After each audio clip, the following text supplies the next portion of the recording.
Alors bonjour la communauté, j'espère que vous allez bien. Aujourd'hui, nous sommes dans une ferme de cuniculture, comme vous pouvez le remarquer. Nous avons ici des lapins.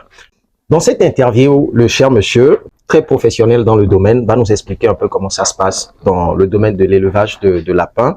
Et puis, il va nous expliquer un peu par rapport aux chiffres. Est-ce que c'est rentable? Est-ce qu'il vous conseille de vous lancer dans le domaine en tant qu'agriculteur ou éleveur? Si vous êtes nouveau sur cette chaîne et que vous vous intéressez au business dans le domaine de l'entrepreneuriat, je vous invite à vous abonner à la chaîne sans oublier d'activer la cloche de notification. Sur ce, on se dit, let's jump into the video. Alors, bonjour cher ami. Bonjour, cher monsieur. J'espère que tu vas bien. Oui, ça va très bien. All right. Nous sommes ici dans ta ferme où tu élèves les lapins. Oui. Avant de commencer, est-ce que tu peux te présenter à l'audience, s'il te plaît? Ici, c'est monsieur Josué Gestion Lokossi, technicien de la ferme Perfect Bio Agri-Business. D'accord, monsieur Josué. Oui. Lorsque je suis arrivé, en même temps, j'ai commencé par voir la ferme qui est spacieuse. Ce n'est pas mal, j'apprécie très bien. Et quand je vois le travail qu'il y a derrière, je trouve que c'est colossal. C'est pas vraiment facile. Avec l'élevage de lapins, ça se passe déjà comment? Attaquons-nous au premier abord à la race. Ça fait combien de races déjà, de différents types de lapins que vous avez? Ici, à la ferme Perfect Bio Agri-Business, nous avons 5 types de races. D'accord. Ici, la ferme Perfect Bio Agri-Business. D'accord. Nous avons les papillons. Les papillons? Oui, okay. Les lapins papillons. Nous avons les lapins hollandais. Nous avons les lapins de race Ila. Nous avons les lapins de race I+. Et actuellement, nous sommes en train d'introduire une nouvelle race qui est les géants de Bousca. Oui. Le nom fait peur un peu. Oui, les géants de Bousca. C'est les lapins qui dévorent ou comment? Non, qui sont plus grands que les autres races. Ah d'accord, oui. Je comprends. Alors, il existe combien de races en tout? Puisque vous aviez dit, vous avez 5 chez vous, mais au total, il existe combien dans le monde? Au total, ils sont nombreux. Ah, il y a plusieurs espèces de lapins.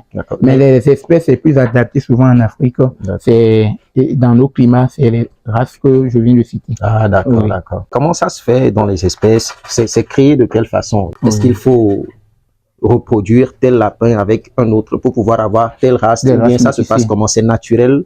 Si le leveur d'ici produit des souches pures que sur son site, il peut prendre uniquement les papillons mâles, papillons femelles. Si c'est qu'il veut produire de souches pures. Mais si c'est qu'il veut faire du métissage aussi, toutefois, il peut prendre un mâle et papillon et prendre une autre femelle qui lui prête afin de pouvoir faire la saillie entre le mâle papillon et la femelle afin de pouvoir obtenir quelques lapéraux et métissés du mâle papillon. D'accord. Il suffit juste de procréer avec 2 races différentes pour que ça donne aussi une chose. Comme un noir et un blanc. Ça donne un métis. Ça fait déjà combien de temps tu es dans le domaine? Et 5 ans passés. Ah d'accord, 5 ans. Oui, c'est super. Je suis dans le domaine de l'élevage. Alors, d'où vient d'abord cette passion-là? La passion là. Papa a été éleveur de lapins entre-temps, c'est ça? Je suis né avec. La famille, papa faisait un peu de lapin quand on était enfant et un peu des poules quand on était enfant. Donc après le bac, et moi je me suis intéressé à l'agriculture, je me suis lancé dans le domaine. Mais je pense que vous avez aussi un peu de lapin dans le sang. Oui, c'est ça. Parce que papa aussi est dans le domaine. Et puis, c'est ça. Dis-nous, par rapport à tes expériences, puisque ça fait déjà un bon moment que tu le fais, quelle est la race qui est le plus rentable en termes de chiffres? Bon, en termes de chiffres, toutes les races sont rentables. Il suffit que le leveur puisse savoir comment ménager ses activités afin de pouvoir trouver du meilleur rendement. D'accord. Et quand le leveur désire sélectionner ses sujets, il faudrait qu'il prenne le sujet à base du nombre de portées que portent ces sujets. Donc, c'est d'après toutes ces analyses que le leveur doit prendre avant de se lancer à l'achat des sujets qu'il veut reproduire sur son site. Sinon, toutes ces races que je viens de citer sont des races adaptables à notre climat africain et qui reproduisent très bien quand ils sont dans de bonnes conditions. Je comprends. Et voilà. Donc, on ne peut pas dire qu'il y a des races qui sont plus rentables que d'autres. Non. En termes de ça, il y a des races. J'ai une raison pour laquelle nous sommes en train d'introduire une nouvelle race qui s'appelle les géants de Bousca. Les géants de Bousca, eux, déjà à 3 mois, ils peuvent aller jusqu'à 2,5 kg et 2 kg, et parfois 3 kg, 4 kg à l'âge de 3 mois. Tandis que les autres, à 6 mois d'âge, ils obtiennent 2 kg et 2,5 kg. Je pense que puisqu'ils sont en train de se développer très vite, de la même façon, les dépenses qui vont avec aussi sont colossales. Oui, c'est ça. Je comprends. Donc, c'est très intéressant ce que vous étiez en train de dire. Ce lapin, par exemple, Oui. le blanc que nous sommes en train de voir là, Oui. le blanc avec les yeux rouges, Oui. ça a pris combien de temps pour être comme ça? Il a pratiquement 1 an déjà. C'est des sujets que nous avons payés déjà prêts à saillir. Prêts à saillir, quand on dit sujets prêts à saillir, c'est déjà des sujets qui sont prêts pour la reproduction. Donc, parlant de la reproduction, un lapero né aujourd'hui doit obtenir de 6 à 7 mois avant d'avoir la maturité et de reproduire. Donc, c'est un peu ça. Ah, d'accord. Avant d'avoir la maturité de reproduire. Il faudrait que la lapine puisse avoir 6 à 7 mois et que le mâle aussi puisse avoir de 6 à 7 mois avant d'être... La femelle et le mâle. Ah oui, la femelle et le mâle avant de pouvoir capacité de production. De reproduction, d'accord, oui. Je comprends. Et déjà, on peut le consommer à partir de 6 mois, c'est bon? Oui, on peut le consommer même à partir de 4 mois, selon la condition que l'éleveur fournit à ces sujets. Je comprends, je comprends. Selon la condition. Et selon la race aussi, un peu. Oui, bon, la race aussi. Ou bien ça peut être de toute race, peu importe. Ça peut être déjà de toute race. Mois, à 4 mois, oui. Consommer. Oui, parce qu'à 4 mois, déjà, ils ont plus que 1 kilo. Oui. Est-ce qu'il y a des secrets? Est-ce qu'il y a des best practices dans le domaine de l'élevage que tu voudrais partager un peu avec nous? Pour ceux-là qui sont dans le domaine, une certaine façon de les nourrir, de les accompagner pour que ça puisse vite grandir. Un petit secret, oui. Ici, à la Ferme Perfect Bio Agribusiness, nous développons certaines techniques et afin de pouvoir obtenir plus de l'apéro et afin de pouvoir obtenir des résultats meilleurs. Donc, ici, à la Ferme Perfect Bio Agribusiness, quand nos femelles ont 6 mois, nous démarrons 6 mois, parfois 6 mois, allant à 7 mois, nous démarrons la reproduction. Ici, nous faisons la reproduction à échelle. La reproduction à échelle, c'est-à-dire que quand la femelle bête bat aujourd'hui, elle tombe en gestation encore aujourd'hui. On la saillit encore le même jour pour que le 30e jour, qu'elle puisse mettre bas encore à nouveau. Vous dites assaillir, ça veut dire que vous mettez la femelle dans la condition d'être en mesure de reproduire. Oui, la saillie, je vais un peu expliquer la saillie. Quand on parle de la saillie, c'est que il faut faire quitter la femelle de sa cage pour la cage du mâle. Et là, il se reproduit de 3 à 5 minutes si véritablement la femelle est en chaleur. Donc, c'est un peu ça. En chaleur, en feu, quoi. Oui. Donc, c'est un peu ça. Là, après le service d'aliments, on les prend, on vérifie le cesse, si c'est rouge ou bien rose foncé, c'est-à-dire que la femelle a besoin du mâle. On le fait quitter de sa cage pour le mâle afin que la saillie puisse se faire. Et donc, quand ça se passe, automatiquement, ça voudrait dire que la femelle, elle est enceinte? Oui, quand ça se passe après les 5 minutes, c'est-à-dire que la femelle est automatiquement gestante. Si votre mâle est de très bonnes conditions, c'est-à-dire qu'après la saillie, au 14e jour, c'est là qu'on vérifie premièrement si la saillie a marché véritablement pour la femelle. Donc, à 14e jour, on fait la palpation. D'accord. La palpation, c'est ça qu'on appelle vérifier est-ce que si les lapéraux sont dans le chapelet d'embryon. Donc, c'est un peu ça. Les termes sont un peu compliqués, mais on essaie de faire avec. Comme tu es déjà dans le domaine, il y a des nouveaux termes que j'entends ici. Bon, mais si vous voulez, je peux expliquer. C'est bon. Déjà que tu expliques, je comprends. Quand nous prenons un peu un lapin, d'accord, une femelle, il faut combien de reproduction, pendant combien de temps au cours de sa vie avant que vous ne la vendiez? Quand vous prenez les femelles à un âge donné, le taux de fertilité commence par diminuer. Donc, nous, quand nous commençons la reproduction, c'est que nous les vidons une seule fois de bon afin de pouvoir les livrer à la destination. Donc, parfois, nous obtenons 12 fois et la saillie, 12 saillies avant de pouvoir les livrer à la consommation. C'est-à-dire, elle doit gester pendant 12 fois. Oui. Une fois, elle fait naître les bébés, la deuxième fois, elle fait naître jusqu'au 12e mois. Et on le fait quitter. C'est intéressant et ça doit être rentable. Parce que quand on prend un seul lapin, si elle doit coucher pendant 12 fois avant d'être vendue, c'est super bien. Et la première fois, elle peut faire combien de bébés? La première fois, bon, si c'est une bonne race, elle peut faire jusqu'à 8. Quelle race déjà? Bon, toutes les races que nous avons ici sont de très bonnes races et qui donnent jusqu'à 8. Et la parce que nous avons un là de l'autre côté qui fait jusqu'à 14, jusqu'à 15, pas porté. La première fois? La première fois. Et la seconde on l'a nommé la pine Amazon sur le site. D'accord. Donc, c'est les villas Amazon. C'est ça. Et la seconde fois, elle peut faire déjà peut-être. Si c'est une bonne race, elle maintient le taux de l'apéro jusqu'au 10e mois. Et à partir du 10e mois, parfois, ça peut chuter. Mais si la condition de l'alimentation est en homme, elle peut toutefois être fidèle selon le nombre de taux de fertilité jusqu'à être livrée à la consommation. Lorsque ça se passe déjà comme ça, ça doit prendre combien de temps avant qu'elle n'accouche les bébés? Bon, une fois que la femelle est en gestation, après la saillie, on le ramène dans sa cage, on marque la date. Et à 30e jour, un mois jour pour jour, les lapines mettent bas. 30 jours. 30 jours, elles mettent bas. Et comme nous sommes en train de faire la reproduction à échelle ici, à 30 jours, quand elles mettent bas, on le fait quitter de sa cage pour la cage du mâle. Et le mâle fait son travail encore. On le fait quitter de cage du mâle vers sa cage chez l'apéro chez ses enfants, et elle reste là, elle allaite les enfants, et au 25e jour, nous recevons les sujets et nous les ramenons à la phase de sélection. Et là, on laisse la femelle se reposer pendant 5 jours afin de pouvoir préparer un nouveau lait pour les sujets qui seront là le 5e jour, ce qui fera le 30e jour. C'est intéressant. Je trouve que c'est très technique et il faut vraiment maîtriser le domaine pour se lancer dedans. Parce que voir la manière dont vous l'expliquez, c'est bien, c'est intéressant, mais il faut un suivi assez vif.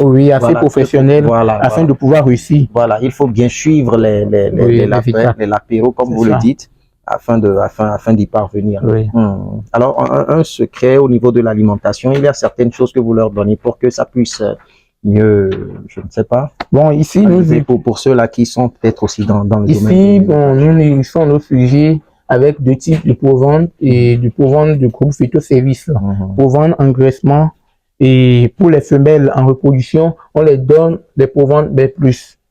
Les proventes les plus. Mère plus. C'est-à-dire que mère plus signifie elle a des enfants, mais elle est encore gestante. Donc, la provente là permet aux sujets qui sont à l'intérieur d'être en équilibre et aux sujets qui sont nés déjà d'être aussi en équilibre lors de la laitage. Je comprends. Et la femelle elle-même? La femelle, elle en forme, on lui donne des vitamines pour maintenir sa santé. Je comprends. En fait, chez les lapins, s'il y a la propriété, et il n'y a pas de cas de maladie comme ça sur le site. Il y a des herbes spécifiques. Oui, bon, nous les accompagnons aussi avec l'herbe. Parfois, on les appelle les herbes à lapin. Et on les donne aussi les feuilles de banane, les feuilles de manioc, et pour pouvoir... Parce que, curieusement, lorsque j'étais rentré, lorsque je me promenais un peu jusque là, je n'ai pas vu d'herbe. Donc, je me suis dit, si vous leur donnez de l'herbe, c'est peut-être des nourritures. Bon, avant de les donner de l'herbe, il faut les donner souvent à partir de 16 heures, ou bien à partir de 15 heures. Là, le soleil frappe l'herbe afin de pouvoir chasser les insectes qui sont collés au cercle de l'herbe. Parce que quand vous partez chercher des feuilles le matin pour vos lapins, s'il y a des herbes et des insectes qui sont collés à ça et vous les fournissez, là, ils peuvent toutefois mourir. Sinon, vous allez constater, il y a plusieurs types de papayers sur le site. On les donne des feuilles de papaye, on les donne des feuilles de manioc, on les donne plusieurs types de feuilles sur le site. Mais c'est conditionnellement à partir de 15 heures ou bien à partir de 16 heures qu'ils mangent des herbes. On les donne des panicums. Je comprends tout à fait. Ça se vend déjà à combien? Bon, ici, les femelles reproductrices prêtes déjà à saillir sont à 10 000 francs. Sont à 10 000 francs. Oui, les mâles prêts pour la reproduction sont à 12 000. Donc, il y a des gens spécifiquement qui viennent pour chercher ces types de lapins. Oui, ces types de lapins qui sont déjà prêts pour la saillie. Parce que quand tu prends le sujet qui est prêt pour la saillie, c'est-à-dire que il est traité, il a été suivi régulièrement jusqu'à l'étape là. Quand tu ramènes à la maison, même peut-être après la phase de stress, après une semaine seulement, et ta femelle peut être en saillie et en chaleur et tu lui fais la saillie. Et le mois dans lequel tu as payé tes sujets, tu peux commencer par obtenir des lapéros dans ce mois. Alors, la femelle qui est prête à se mettre en reproduction, elle est à 10 000. Elle est à 10 000. Et le mâle aussi. Et le mâle est à 12 000. Mais toutefois, il y a des gens qui désirent venir prendre les lapéros. Pour la consommation. Non, pour les lapéros, les petits. Destinés pour la reproduction. Et ça, c'est à 8 000 les femelles et à 10 000 les mâles. Et quand on prend les sujets pour la consommation, ceux-là qui viennent acheter. Ceux qui viennent pour la consommation, le kilo abattu à 3 500. Et souvent, nous livrons à partir de 2 kilos parce que nos sujets destinés à la consommation sont plus que 2 kilos. Donc, on les livre au prix de 2 kilos, ce qui signifie 7 000 le lapin abattu. C'est ça. Bon, dans le domaine de la cuniculture, Oui. est-ce que c'est rentable? C'est très rentable. Je n'en doute pas. Oui. L'élevage des lapins est très rentable. Oui. Vous pouvez espérer un taux de rentabilité de combien déjà lorsqu'il y a 10 sujets? Bon, lorsqu'il y a 10 sujets, l'éleveur peut se spécialiser. Moi, je veux reproduire pour la consommation. L'éleveur qui se dit ça, quand il prend ces sujets et ces sujets mettent bas, après la phase de sevrage, il faudrait que ce éleveur puisse engraisser ces sujets parce que il veut les destiner à la consommation et non à la reproduction. Vous voyez, et quand il mange les provenants d'engraissement, il grandissent, il s'accroît tout très vite. Et là, il sait que ces sujets déjà, à partir de 3 mois, il les vend pour la reproduction. Supposons qu'il perd le sujet à 10 000 dans ce mois. Et la fin de ce mois, et dans le même mois, sa femelle rentre en chaleur, il fait la faillite. Et le 30e jour, il obtient peut-être 7 lapereaux ou bien 8 lapereaux. Et s'il veut le vendre pour la consommation, c'est-à-dire que à partir de 3 mois, il fait 7 000 fois. Et 7, si c'est le nombre de lapereaux. Je comprends. C'est-à-dire, à la base, la personne avait dépensé 22 000. Oui, 22 000. 10 000 pour la femelle en gestation, le mâle à 12 000. Oui. Ça fait 22 000. Et maintenant, puisqu'il les a achetés déjà dans cet état, disons que nous donnons un délai de 1 mois. Peut-être même en 1 semaine pour que le stress quitte. Voilà. Et après 1 mois, 31 jours, la naissance y est déjà. Donc, à supposer qu'ils sont déjà 8 peut-être. Donc, les 8 sujets petits là, quand ils grandissent au bout de 3 mois, ils peuvent être revendus à 7 000 unités. À 7 000 unités si c'est destiné pour la consommation. Et si c'est destiné pour la reproduction, donc c'est-à-dire que quand il fait quitter après le sevrage, il les donne la provende mais plus parce que eux ils sont destinés pour la reproduction. Donc eux il ira, celui qui veut vendre ce sujet à la reproduction, il ira jusqu'à 6 mois d'âge. Là ces sujets sont déjà prêts pour la reproduction et là il peut vendre les femelles à 10 000 francs. Et si c'est 7, il lui a fait, ça fait 10 000 fois 7, c'est très rentable, c'est super rentable. C'est ça. Surtout au niveau d'une production en masse, au niveau de l'élevage en masse, comme vous l'avez ici, vous avez plusieurs lapins, ça doit être hyper rentable.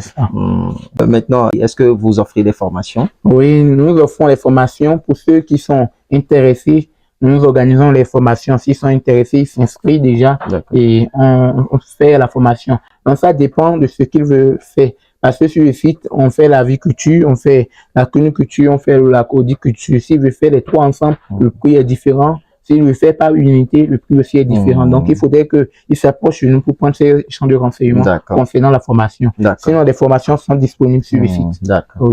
Je prendrai le soin de mettre déjà un numéro, je ne sais pas, peut-être, qui s'affiche sur l'écran et en bas de la vidéo en description pour quiconque souhaiterait se lancer dans le domaine et qui voudrait se faire former. Alors, on peut aller de l'autre côté. Oui, on peut voir les lapins et de l'autre côté, on ira voir les agoutières. D'accord. Oui. C'est la race papillon. Ok. Donc, elle est caractérisée spécialement. Comment est-ce qu'on peut la reconnaître déjà? On peut la reconnaître avec le noir au bout de ses yeux blanches, avec les traits et dans ses couleurs. C'est ça, c'est la race papillon. D'accord. Ensuite.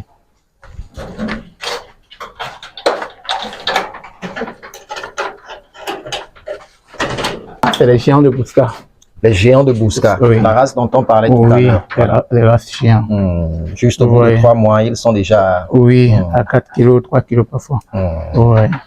Oui, comment est-ce qu'on peut les reconnaître déjà? Avec leur âge et leurs oreilles larges.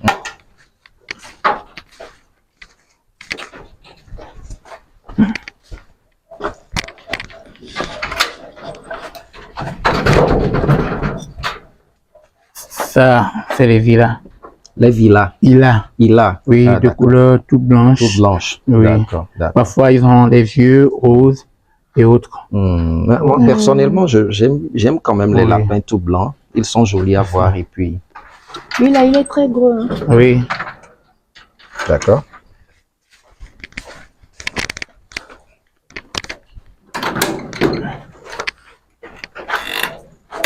Il fait partie de la race des I+. La race I+. I+. Oui. I+. Oui. Ah, d'accord. Là, on peut le reconnaître. Avec les couleurs et roues, façons et autres. Mais il y a d'autres aussi qui sont de couleur blanche et tachetés de noir au nez. Oui. Bon, je vois déjà ces inscriptions à ce niveau. Les petites inscriptions là, Oui. c'est quoi déjà? Ça signifie quoi? Non. Ça, ici, c'est femelle numéro 10. Saillie, SA, c'est la saillie. Et MB, mise bas. NP, nombre de portées. M, mortalité. Bon, quand c'est le nombre de saillies, on écrit la date. Saillie, le jour là. D'accord. Et mise bas. C'est quoi? On écrit le nom, le jour il a mis bas. Et nombre de portées, le nombre de l'apéro. Et mortalité, et après et la naissance, il y a des mortalités, on écrit le nombre de mortalités. Ça aussi, c'est les papillons. Ça aussi, c'est les papillons. Oui. Ça, c'est l'apéro des Hollandais. Ça, c'est les Hollandais.